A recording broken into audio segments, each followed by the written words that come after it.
Shada Primary and High School, free admission, free uniform. Lata Electronics, sales and service, Sadanand Complex, Baswa Kalyan. Tent house मंडप decorators beside tourist laws बसवा कल्याण। मैं पवन कुमार और आप number 1 news channel BK9 news देख रहे हैं और अब समाचार विस्तार से। हैदराबाद से विशेष खबर। हमारे संवाददाता सुधाकर सूर्यवंशी 27 नवंबर 2023 को तेलंगाना चुनाव 2023 का सर्वेक्षण करने के लिए हैदराबाद पहुंचे और स्थानीय मतदाताओं और राजनेताओं से बात करने की कोशिश की। जब वह नामपल्ली निर्वाचन क्षेत्र में AIMIM की कुछ सार्वजनिक बैठकों और रैलियों में शामिल हुए और मुस्लिम क्षेत्रों में स्थिति का निरीक्षण करने की कोशिश की, जहां पिछले कई वर्षों से AIMIM का वर्चस्व था। बिहार के विधायक अखातर उल इमान किशनगंज बिहार से चुनावी हालात पर चर्चा की और चुनावी दौर के मौके पर राष्ट्रीय नेता सांसद औरंगाबाद जनाब इम्तियाज जलील से भी बातचीत करने की कोशिश की। सभी अतिथि AIMIM विधायक और सांसद चुनाव प्रचार में व्यस्त थे, लेकिन फिर भी उन सभी ने अपना कीमती समय BK9 न्यूज को दिया, जिसके कारण BK9 न्यूज टीम उन्हें धन्यवाद देती है। तेलंगाना इलेक्शन 2023 की हैदराबाद से हमारे संवाददाता सुधाकर सूर्यवंशी की एक्सक्लूसिव रिपोर्ट। इम्तियाज जलील साहब देखेंगे उनका अभिप्राय। अभी हमारे BK9 न्यूज HK न्यूज से लाइव आ रहे हैं, देखेंगे उनका अभिप्राय। सर क्या मैसेज देना चाहेंगे सर नामपल्ली के हैदराबाद तेलंगाना की अवाम को, क्या मैसेज देना चाहेंगे सर? हमेशा हर इलेक्शन के अंदर हैदराबाद की अवाम ने मजलिस का साथ दिया है और इस बार भी यकीनन जो जोश देखने को मिल रहा है, जो बुजुर्गों की दुआएं हैं, तो इस बार भी नतीजे जो एक्सपेक्टेड होते हैं हैदराबाद से, ये गढ़ है हमारा और इस गढ़ के अंदर कोई भी सेंध नहीं लगा सकता। कितनी भी कोशिश कर ले, जो उनको साजिश रखने का है रच ले, लेकिन आप देखेंगे 3 तारीख के दिन मजलिस के उम्मीदवार कैसे करा सर जनता तो वो किसे वोट डालती है ये हैदराबाद के लोगों को भी पता है और पूरे हिंदुस्तान के लोगों को भी पता है। इसीलिए हम तो ओपन चैलेंज कर रहे हैं, मोदी साहब आप सड़कों के ऊपर यहाँ पे घूमे हैं, 3 तारीख के दिन नतीजे निकलेंगे, 4 तारीख के दिन पार्लियामेंट का सेशन होने वाला है, वहाँ राहुल गांधी साहब भी रहने वाले हैं, हम भी रहने वाले हैं, मोदी जी आप भी रहने वाले हैं, वहाँ पे एक दूसरे का सामना होने ही वाला है, तो आपको पता चल जाएगा किसको क्या मिला है करके। Okay sir, thank you. BK9 news HK news live media channel Karnataka Maharashtra Telangana में आपका जर्नलिस्ट सुरेश। अभी हमारे BK9 न्यूज HK न्यूज से लाइव आ रहे हैं बिहार के AIMIM के अध्यक्ष, बिहार के MLA अभी हमारे BK9 न्यूज और HK न्यूज से अभी तेलंगाना हैदराबाद से लाइव आ रहे हैं, देखेंगे इनका अभिप्राय। सर जैसे कि अपने यहाँ पर कैंपेनिंग के लिए आए थे, तो जैसे कि BJP है, कांग्रेस है, तो AIMIM को रिस्पॉन्स कैसे मिल रहा है और जो जीत हासिल कैसे होगी, तो आप तमाम तेलंगाना हैदराबाद के अवाम को आपका मैसेज प्रति उत्तर क्या रहेगा? हम कांटे में खिलते रहे हैं, शोलों में पलते रहे हैं, यही वजह है कि हम तारीख बदलते रहे हैं। इस वक्त BJP हो, RSS हो, कांग्रेस हो, ये कोई नई बात हमारे लिए नहीं है। इन लोगों ने हमेशा हमारे खिलाफ साजिश की है और हम इस साजिश से हमेशा उभर कर निकले हैं। कल तक 60 कहकशां हमारे थे, अब के बाद 9 उम्मीदवार हैं। हम समझे कि 9 रत्न बनकर ये 9 उम्मीदवार हमारे कामयाब होंगे। ये चीखते रहे, ये चिल्लाते रहे, फिरौन ने पहरा लगा दिया था चप्पे चप्पे के, तो कोई बच्चा जिंदा न रहे, लेकिन हजरत मूसा की पैदाइश और परवरिश को नहीं रोक पाया।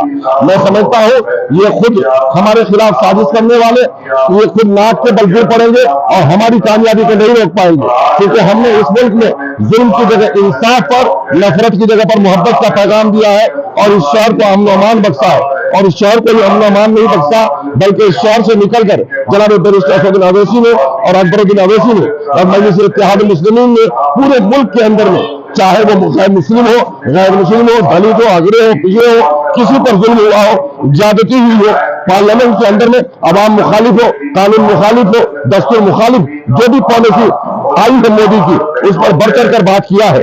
शरीयत पर जब भी हमला हुआ है, NRC का मसला हुआ, तलाक बिल की पेशी हुई है, अगर किसी ने बात की है उसका नाम बैरिस्टर असदुद्दीन अवैसी है। इसलिए सिर्फ यही यहाँ के आवाम का फरीजा नहीं है, बल्कि पूरे भारत की आवाम दुआ कर रही है कि मजलिस इत्तेहाद मुस्लिमीन का जो किला है वो बाकी रहे, महफूज रहे और तरक्की पाए। सर BJP और कांग्रेस को आपका प्रत्युत्तर क्या रहेगा सर? क्या उनका, ये तो हमेशा ये कहे ये सिक्के के दोनों पहलू है, इनको हम उसी नजर से देखते हैं, कोई बड़ी बात नहीं है। अख्तर उल इमान कहते हैं, बिहार से ताल्लुक है, मैं इसका खादिम हूँ। विधायक विधायकों को, एमएलए को चुनने का नहीं है, अपनी ताकत को मजबूत करने का है, इस मुल्क को मजबूत करने का है, हमारी कौमी एकजहती जो है उसको मजबूत करने का ये इलेक्शन है। आप लोगों की ये जिम्मेदारी है और ये जिम्मेदारी इस वजह से बढ़ती है कि यहीं से कुछ दूरी के ऊपर कांग्रेस ने बड़े बड़े नेताओं को यहां पर उतारा है। साजिश यही है कि माजिद साहब को कैसे हराया जाए, यहां से पूरी साजिश और पूरा खेल यहां पर किसी इरादे से खेला जा रहा है कि माजिद हुसैन को कैसे हराया जाए। कांग्रेस के एक बड़े मंत्री यहां पर महाराष्ट्र के आए, जिस होटल में मैं रुका हूं उसी होटल के अंदर वो मिले, सुबह नाश्ते के ऊपर मुलाकात हुई, मैंने कहा इधर कैसे आ गए? तो बोले हमारी पार्टी के लिए प्रचार करने के लिए आए। मैं बोला आप आ ही गए हैं तो चार मीनार पे जाओ, तस्वीर खिंचाओ, सेल्फी ले लो, बिरयानी खाओ, सुलेमानी चाय पियो और चलते बनो। ये शहर मजलिस का है, ये शहर बैरिस्टर असदुद्दीन अवैसी का है। यहां पर उसने मुझसे कहा साहब हमको एक बात समझ में आई है, हम रैली हमारी निकाल कर लेकर जा रहे हैं, लोगों को इशारा कर रहे कि पंजे को वोट देना, और सामने से लोग हमको इशारा कर रहे इसको देंगे। यानी कि मन बना लिए है, जहन बना लिए है। बस आप लोगों से इल्तिजा है कि 3 तारीख के दिन जब नतीजे आएंगे, जश्न सिर्फ हैदराबाद नहीं मनाएगा, इंशाल्लाह पूरा हिंदुस्तान मनाएगा। बहुत बहुत शुक्रिया। अब ये खाना है, एक बार जोरदार ताली बजाएं चुनाव रेडियो में। आप हैदराबाद की सरजमीन हो और यहाँ इख्तलाफ बरपा न हो, मैं समझता हूँ कि शायरी बेकार होता रहना है। नाम पल्ली की जनता ने दिल से अब ये खाना है, नाम पल्ली की जनता ने दिल से अब ये खाना है, दिल से अब ये खाना है। माजिद भाई को एमएलए अब बनाना है, माजिद भाई को एमएलए अब बनाना है। बीजेपी और कांग्रेस से हमने धोखा खाया है, बीजेपी और कांग्रेस से हमने धोखा खाया है, बीजेपी और कांग्रेस से हमने धोखा खाया है, बीजेपी और कांग्रेस से हमने धोखा खाया है। 2023 में मीम को हिलाना है, 2023 में मीम को हिलाना है। इससे हिंदुस्तान को ऐसी जिंदाबाद। असदुद्दीन अवैसी साहब एक तवाना आवाज है। मैं सलाम करता हूँ हैदराबाद की सरजमीन को, मैं सलाम करता हूँ माँ को जिन्होंने असदुद्दीन अवैसी और अकबरुद्दीन अवैसी साहब जैसे साहिब दीन का औलाद पैदा किया, जो पूरे मुल्क हिंदुस्तान में आज एक इनकलाब बर्पा कर दिया है। हैदराबाद वालों, ये आपको इसकी इज्जत है। इस बार नामपल्ली में माजिद हुसैन साहब को इतना वोट सिर्फ तेलंगाना में हुआ, उसकी वजह यह है कि वो लोग आपकी बहादुरी से डरते हैं और आपको कमजोर बनाने के ऐलान कर रहे हैं। वो आपकी बेबाकी से डरते हैं और आपको बेजुबान करना चाहते हैं।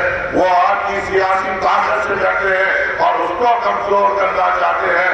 क्यों नहीं, जब यहाँ पे 4000 करोड़ का राहुल गांधी वादा करता है कि यहाँ के मुसलमानों को 4000 करोड़ दिया जाएगा, तो राजस्थान में पिछले 5 साल से कांग्रेस की हुकूमत है, वहां पे 100 करोड़ क्यों दिया जा रहा है? क्या ये राहुल गांधी में इतनी हिम्मत नहीं कि अपने कांग्रेस भाई के चीफ मिनिस्टर को फोन कर ये बोले कि तू 100 करोड़ क्यों दे रहा है, तू 2000 करोड़ दे, तू 1000 करोड़ दे, तू 3000 करोड़ दे या 4000 करोड़ दे।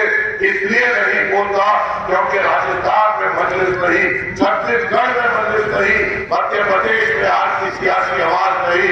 उनको पता है वहां के मुसलमानों को सिर्फ बीजेपी के नाम से डराओ, उनको देने की क्या जरूरत, वो घर की बुनियाद पे हमारा साथ देंगे, वो कौम की बुनियाद पे हमारा साथ देंगे।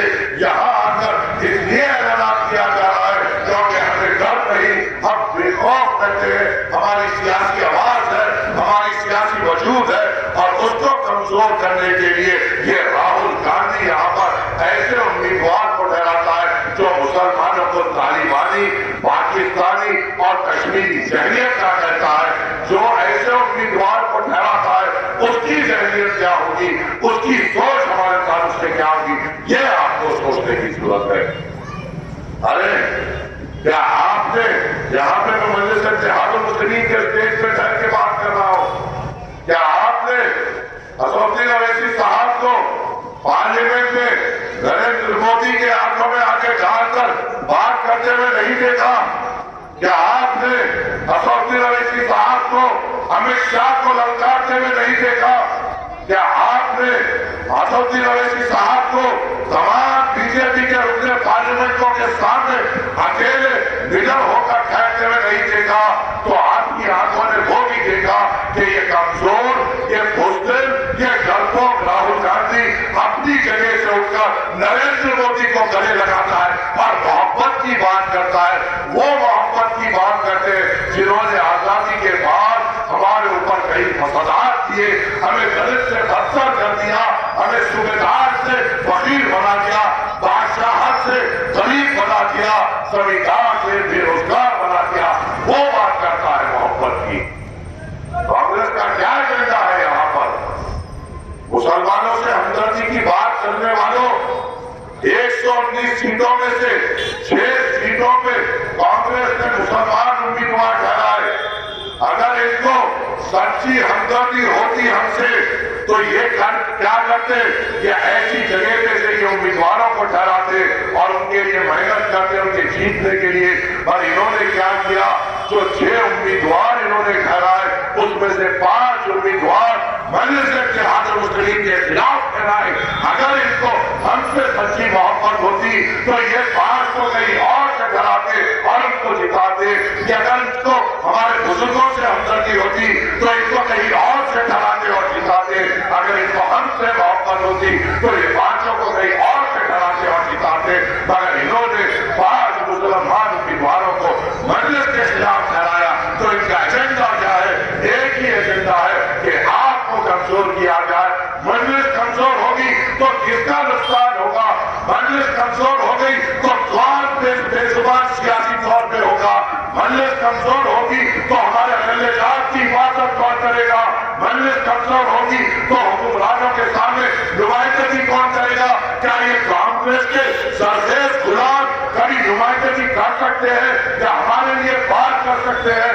इन 5 सालों में कांग्रेस ने इस तेलंगाना असेंबली में 40 घंटे बात किए, उसमें से 1 मिनट मुसलमानों के ताल्लुक से बात नहीं की। ये बात करेंगे हमारे ताल्लुक से, ये हमारी नुमाइंदगी करेंगे, ये हमारे लिए जिद्दोजहद करेंगे। यहाँ पर नामपल्ली में एक माहौल बनाया जा रहा है। क्या आपने इसके वीडियोस नहीं देखे? आता है, तकरीर करता है और ये कहता है कि मेरा कैरेक्टर असैसिनेशन हो रहा है। अरे तेरा कैरेक्टर ही नहीं तो असैसिनेट किसको करेंगे? तेरा वजूद ही नहीं तो लड़काएंगे किसको? तेरी हैसियत एक मारने वाले की है और अल्लाह जीत और हार अल्लाह के हाथ में है। अल्लाह हमेशा मजलिस को कामयाब कर रहा है और तुझे शिकस्त दे रहा है कि अल्लाह की मर्जी है, उसमें तू क्या कर सकता है? क्या हार और जीत इंसान के हाथ में है? मेरा ईमान तो ये नहीं कहता। मेरा ईमान ये कहता है अगर दिल में इखलास है, खिदमत करने का जज्बा है, बुजुर्गों की मोहब्बत है, मर्दानशी माँ बहनों की इज्जत है, नौजवानों से हमदर्दी है, तो अल्लाह नियत की बुनियाद पे कामयाबी देता है। अगर तुम्हारे दिल में शिर्क है तो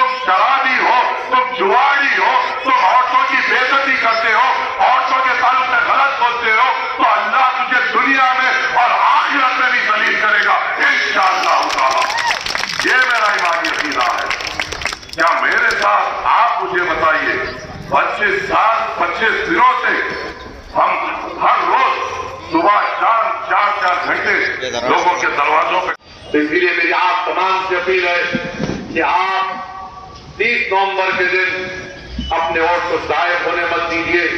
सुबह पोलिंग बूथ को जाइए, मजलिस के अपने वोट दीजिए पतंग के निशान पर। और मैं अपनी तकरीर के इख्तिताम से पहले माजिद हुसैन को वोट क्यों देना आपको बोलता हूं। मैं बैठो भी टाइम में थोड़ा तो सदर का फायदा उम्मीदवार है। अब रात मेरे चैनल को और साथ ही बेल आइकन को दबाना बिल्कुल ना भूलें ताकि आपको हर वीडियो का अपडेट मिले।